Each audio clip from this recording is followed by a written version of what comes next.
সে লড়াই কি শেষ হয়ে গিয়েছে? আমাদের সংগ্রাম কি শেষ? আমাদের সামনে এখনো খুনিরা, খুনিদের দোসররা এখন উন্মুক্ত ভাবে চলাফেরা করে। যারা আমাদের ভাইদের হত্যা করেছে, ওই ছাত্রলীগ, যুবলীগ, আওয়ামী লীগের সন্ত্রাসীরা, তারা এখনো বিভিন্ন দিক থেকে আমাদেরকে দেখে আর মুচকি হাসে। এই খুনিদের বিচার হতে হবে কিনা, আমার যারা আহত যোদ্ধা রয়েছে, শহীদ পরিবার রয়েছে, তাদের এই খুনের বিচার হতে হবে কিনা আমরা অবিলম্বে অন্তর্বর্তীকালীন সরকারকে একটি আহ্বান জানাতে চাই। আমরা যদি আমাদের এই শহীদ ভাইদের রক্তের বিচার না করতে পারি, আমরা কখনো নিজেদেরকে মাফ করতে পারবো না। আমরা স্পষ্ট করে একটি কথা বলতে চাই, অন্তর্বর্তীকালীন সরকার এখনো যেই জায়গায় আটকে আছে, আমাদের সিন্ডিকেট গুলো ভাঙতে হবে।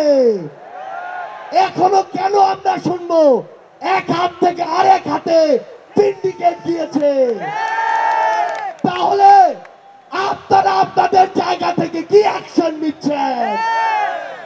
এক হাত থেকে যদি আরেক হাতে সিন্ডিকেট যায়, তাহলে সেই হাত আপনারা ভেঙে দিচ্ছেন না কেন?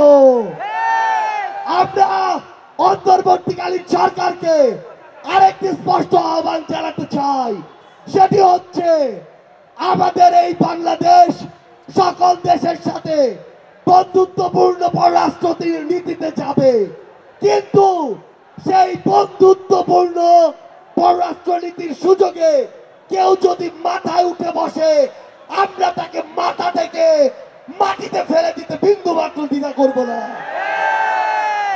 আমরা স্পষ্ট করে একটি কথা বলতে চাই, যে খুনিরা এই দেশের বাইরে, এই দেশের মানুষের ঘামের হাজার হাজার কোটি টাকা পাচার করেছে, সেই টাকা ফিরিয়ে আনতে হবে।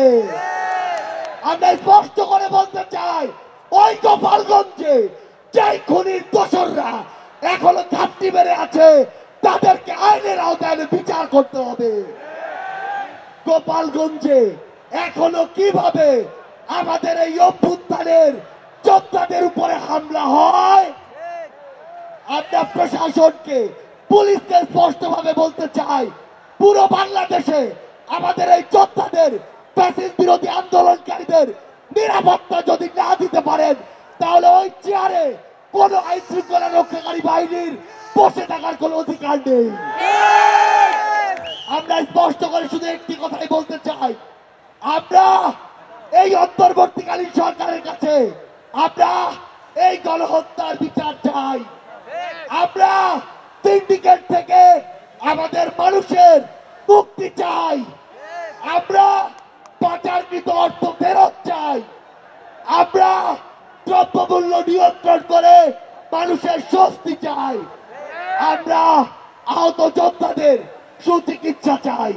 পরিশেষে শুধু একটি কথাই বলবো, যে শব্দ নিয়ে এত মানুষ রক্ত দিয়েছে, এত মানুষ জীবন দিয়েছে, যে কেউ সেই সচিবালয়ে বসে হোক, পুলিশে বসে হোক, অন্য কোথাও বসে হোক, যদি সেই শব্দের সাথে, স্পিরিটের সাথে বিন্দু মাত্র বিশ্বাসঘাতকতা করার চেষ্টা করে, তাকে সমূলে উৎপাটিত করতে হবে।